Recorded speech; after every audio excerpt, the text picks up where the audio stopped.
ये north Korea और south Korea के डिफरेंसेस के बारे में तो हर किसी को पता है, मगर ये एक कोरिया नॉर्थ और साउथ में कैसे कन्वर्ट हो गया, आइए फटाक से जानते हैं। तो 1945 तक कोरियन पेनिनसुला में जापान ने 35 साल राज कर लिया था, मगर 1945 में वर्ल्ड वॉर 2 हारने के बाद जापान ने सरेंडर कर दिया और कोरिया फाइनली फ्री हो गया।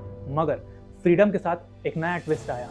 कोरिया में सोवियत यूनियन और यूएसए दोनों ही पहुंच गए जापान का सरेंडर मैनेज करने, और दोनों में एग्रीमेंट भी हो गया कि हम एक टेम्पररी बॉर्डर खींचेंगे जिसको 38th पैरेलल भी कहा गया। इस बॉर्डर के नॉर्थ में सोवियत यूनियन जापानीज सरेंडर को संभालेगा और साउथ में अमेरिका संभालेगा। और प्लान सिंपल था कि आगे चल के चुनाव होंगे और ये कंट्री वापस से यूनाइट हो जाएगी। मगर यहाँ डिफरेंस आ गया आइडियोलॉजीज का। सोवियत यूनियन चाहता था कि पूरे कोरिया में एक कम्युनिस्ट गवर्नमेंट बने और अमेरिका चाहता था एक डेमोक्रेटिक गवर्नमेंट। और इसी आइडियोलॉजी डिफरेंस की वजह से 1948 तक ये टेम्पररी बॉर्डर परमानेंट डिवीजन में बदल चुका था। मगर ये सिचुएशन एक्सप्लोड तब हो गई जब 1950 में नॉर्थ कोरिया ने साउथ पे हमला बोल दिया और शुरू हुआ कोरियन वॉर।